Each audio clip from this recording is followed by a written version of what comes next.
बिस्मिल्लाहिर्रहमानिर्रहीम। अभी आपने पाकिस्तान की टेलीविजन स्क्रीन पर देखा जो कुछ लाहौर के अंदर हुआ, जिस तरीके से चौधरी परवेज इलाही साहब के घर की चादर चार दीवारी के तकद्दस को पामाल किया गया। उनके घर के मरकजी दरवाजे को बख्तरबंद गाड़ी मारकर उस दरवाजे को तोड़ा गया। आपने देखा कि जिस तरीके से पिछले एक साल में ये इम्पोर्टेड हुकूमत जो हथकंडे इस्तेमाल कर रही है, उससे पीछे अगर आप जाएं तो आपको 4 साल की जो पाकिस्तान तहरीक इंसाफ की हुकूमत थी इमरान खान साहब की क़यादत में, वो कभी किसी सियासी मुखालिफ के साथ इस तरह की हरकतें करते हुए पुलिस को, इंतजामिया को नहीं देखा होगा। और उसके साथ साथ चौधरी परवेज इलाही और उनके खानदान ने भी हमेशा रवादारी की सियासत की है।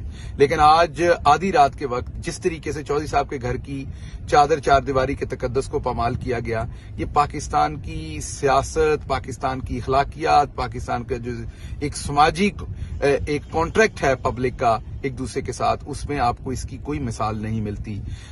इससे पहले आपने इससे भी घटिया हरकत होते देखी थी जब इमरान खान साहब के घर का दरवाजा ना सिर्फ तोड़ा गया बल्कि वहां पर आंसू गैस बेदर्दी से चलाई गई, लोगों को मारा गया, लोगों के साथ बेदर्दी से सलूक किया गया।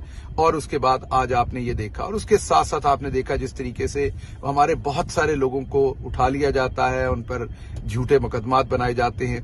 इस सब की जितनी मजम्मत की जाए वो कम है। चौधरी साहब को सजा मिल रही है क्योंकि वो पाकिस्तान तहरीक इंसाफ के साथ खड़े हैं। चौधरी साहब के खानदान को सजा मिल रही है क्योंकि वो पाकिस्तान तहरीक इंसाफ के साथ खड़े हैं, इमरान खान के साथ खड़े हैं।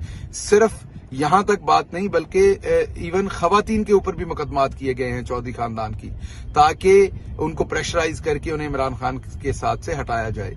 इसकी पुरजोर मजम्मत भी है, इसकी तकलीफ भी है।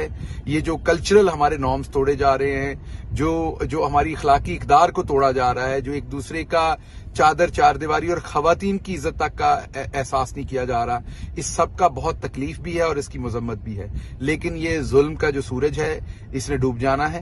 ये इंशाल्लाह बहुत जल्द आप देखेंगे कि ये लोग अपने अंजाम को पहुंचेंगे, क्योंकि अवाम तमाम की तमाम आज पूरी तरह से इमरान खान के पीछे खड़ी है।